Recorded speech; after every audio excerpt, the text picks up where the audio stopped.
Students, हमने किया है topic determination of flexible exchange rate, जिसमें क्या है कि जो मार्केट फोर्सेस है, मार्केट फोर्सेस में डिमांड और सप्लाई है, वहाँ जहाँ ये कट करती हैं वहाँ पे हमारा इक्विलिब्रियम पॉइंट आ जाता है। Means flex exchange rate determine हो जाता है। सो ये हमारी डिमांड कर्व है जो डाउनवर्ड जाती है और सप्लाई कर्व अपवर्ड जाती है। जहाँ पे ये कट करते हैं that is the equilibrium point, और यहाँ पे फॉरेन एक्सचेंज का जो प्राइस है वो फिक्स हो जाता है। नेक्स्ट है, इसमें हम करेंगे changes in flexible exchange rate. अगर फ्लेक्सिबल एक्सचेंज रेट है तो उसमें चेंजेस कैसे होते हैं। अगर हमारी डिमांड चेंज हो रही है तो कैसे चेंज आएगा। सो इसको हम ग्राफिकली देख रहे हैं। यहाँ पे ग्राफ बनेगा, ये डिमांड कर्व है और इधर सप्लाई कर्व आ जानी है। ये ओरिजिनल पॉइंट है जहाँ जो कि इक्विलिब्रियम पॉइंट है ई। ये हमें पता है कि जो डिमांड है जब इंक्रीज़ होती है तो वो अपवर्ड इंक्रीज़ होती है, तो मीन्स यहाँ पे D1 तो इक्विलिब्रियम पॉइंट कहाँ पे सेट हो गया है, यहाँ E1 पे। ये हमारी डिमांड और सप्लाई आ गई, और यहाँ पे हमारा प्राइस, फॉरेन एक्सचेंज का जो प्राइस है, जब डिमांड इंक्रीज़ होती है तो फॉरेन एक्सचेंज का प्राइस भी क्या हो जाता है, इंक्रीज़ कर जाता है। और अगर हमने डिक्रीज़ करना है, हमारी डिमांड डिक्रीज़ होती है डाउनवर्ड जाके। ये कंबाइन बनाया है इन्होंने, ये हमारा ओरिजिनल है graph. Original E is a equilibrium point. जब डिमांड डिक्रीज़ करेगी, डिमांड डिक्रीज़ डाउनवर्ड होती है D2 पे, इंक्रीज़ हुई है D1 पे। जब डिक्रीज़ हो रही है तो हमारा इक्विलिब्रियम पॉइंट कहाँ पे, E2 पे शिफ्ट कर जाएगा, तो उससे क्या है, प्राइस भी कम हो जाता है फॉरेन एक्सचेंज रेट का। नेक्स्ट, इसी पॉइंट्स को इन्होंने एक्सप्लेन किया हुआ है। Next is impact of change in supply. Supply अगर इंक्रीज डिक्रीज़ होती है तो फॉरेन एक्सचेंज कैसे इंक्रीज डिक्रीज़ होता है। सो ये हम कर रहे हैं पॉइंट। ये हमारा ओरिजिनल डिमांड कर्व है और ये सप्लाई कर्व है, इक्विलिब्रियम पॉइंट। सप्लाई जो है वो डाउनवर्ड OX एक्सिस, ये OX एक्सिस है, इसकी तरफ इंक्रीज़ होती है S1, तो इक्विलिब्रियम पॉइंट यहाँ पे आ गया। तो फॉरेन एक्सचेंज क्या है, यहाँ से वो यहाँ फिक्स हो जाएगा E1 पे। सो अगर हमारी सप्लाई इंक्रीज़ होती है तो हमारा फॉरेन एक्सचेंज डिक्रीज़ हो जाता है, रेट डिक्रीज़ हो जाएगा। और ऐसे ही अगर हमारी सप्लाई कम होती है, डिमांड सप्लाई की डिक्रीमेंट होएगी अपवर्ड S2 पे। तो यहाँ पे इक्विलिब्रियम पॉइंट था तो वो शिफ्ट होके कहाँ हो गया, E2 पॉइंट पे। पहले प्राइस यहाँ पे था और अब चेंज होके इस पॉइंट पे आ गया, दैट मीन्स इंक्रीज़ हो रहा है। अगर पहले 5 था तो अब 10 हो गया, मीन्स इंक्रीज़। अगर सप्लाई डिक्रीज़ होती है तो हमारा फॉरेन एक्सचेंज का जो प्राइस है वो इंक्रीज़ कर जाता है। सो दिस इज़ द ग्राफ जब सप्लाई में चेंजेस होते हैं। यस, नेक्स्ट आता है advantages of flexible exchange rate. क्या है इसके एडवांटेजेस हैं और मेरिट्स। सिंपल मैकेनिज्म है, जहाँ पे डिमांड और सप्लाई कट करते हैं वहाँ पे इक्विलिब्रियम पॉइंट आ जाता है और हमें पता लग जाता है कि फॉरेन एक्सचेंज का रेट कौन सा है। No need for huge reserves of foreign currency. अब हमें रिजर्व्स रखने की कोई ज़रूरत नहीं है, जैसे ही डिमांड सप्लाई होंगी वैसे हम रिजर्व्स रख लेंगे। Helpful in optimum allocation of resources कैसे, अगर हमने इंटरनेशनल लेवल पे ट्रेडिंग करनी है तो ये इंपॉर्टेंट है। Increase in international liquidity. International liquidity कौन सी पोजीशन होती है, जब हमारे पास पैसे होते हैं। सो इंटरनेशनल लिक्विडिटी की पोजीशन को ये अराइज होने ही नहीं देते। फ्लेक्सिबिलिटी, चेंज हो सकता है, जैसे डिमांड सप्लाई चेंज हो रहे हैं वैसे ये रेट भी चेंज हो जाता है। No need for controls. Central bank, government of the country, वो अब इनको मेंटेन कंट्रोल करके नहीं रखना पड़ेगा। जैसे ही डिमांड सप्लाई चेंज हो रहे हैं फॉरेन एक्सचेंज रेट भी चेंज हो जाएगा। So solution to the problem of competitive devaluation. अगर हमारी कंट्री की वैल्यू डीवैल्यू हो रही है तो उसको भी हम सॉल्व कर सकते हैं। इकोनॉमिकल, ये एक बहुत ही इकोनॉमिकल सिंपल मैकेनिज्म है। डिसएडवांटेजेस इसकी क्या है, unstable exchange rate. Unstable means जैसे फिक्स में स्टेबल है कि हमें पता है यही रेट चलना है, तो इसमें जैसे डिमांड सप्लाई चेंज हुई तो उससे अनस्टेबिलिटी भी आ जाती है। Instable in international trade. अब इंटरनेशनल ट्रेड का अगर हमें पता है कि बाहर से हमें इस रेट पे मिलना है कोई भी सामान, तो हमें पता होता है, हम इतने पैसे पहले ही रिजर्व रखते हैं। अब हमें नहीं पता कि किस रेट पे मिलना है, डिमांड सप्लाई पे एक्सचेंज रेट होएगा, तो इंस्टेबिलिटी है। अनसर्टेनिटी एंड रिस्क है। स्पेकुलेशन, सट्टेबाजी चलती है इसमें, बिकॉज नॉर्मली एक्सपोर्टर्स क्या करते हैं, स्पेकुलेट करते हैं कि इतना प्राइस लगा लो, कम पे खरीदते हैं और ज़्यादा प्राइस पे सेल करते हैं। Not suitable for developing countries, because developing country के पास इतने ह्यूज रिजर्व्स होते ही नहीं, करेंसी नहीं है, दैट्स वाई उनको लॉस होते हैं। इम्प्रैक्टिकल है ये।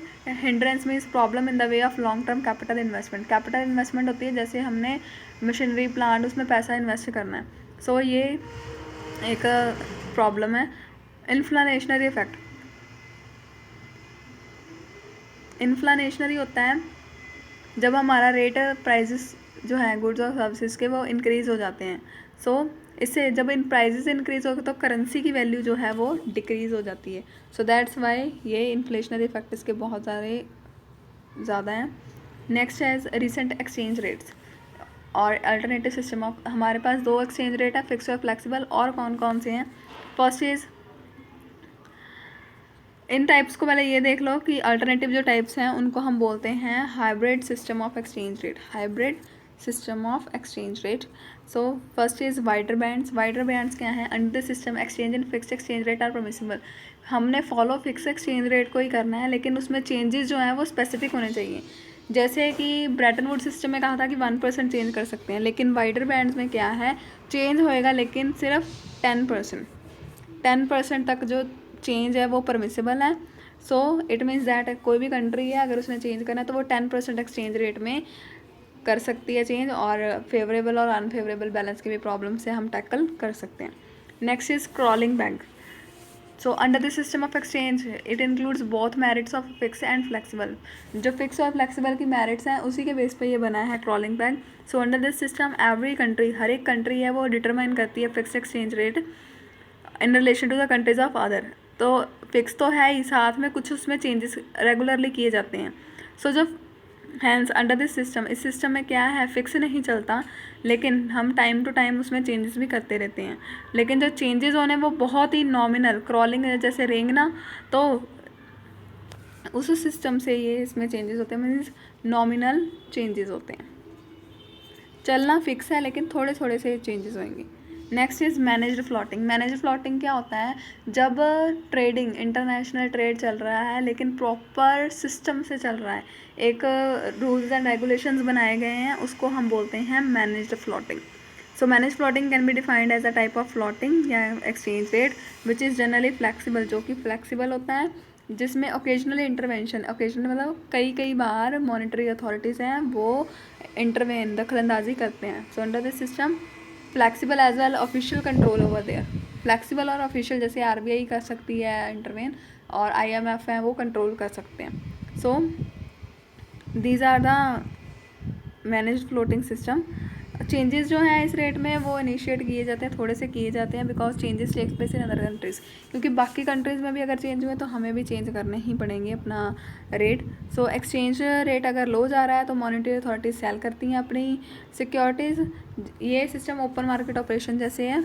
अगर सेल करना, अगर हमने अपना प्राइस लोअर लाना है, एक्सचेंज रेट जो है वो लोअर लेके आना है, तो मॉनेटरी अथॉरिटीज़ हैं वो सेल करेंगी। अगर फॉरेन एक्सचेंज रेट को हमने इंक्रीज़ करना है तो वो परचेज़ करेंगे। Next is dirty floating.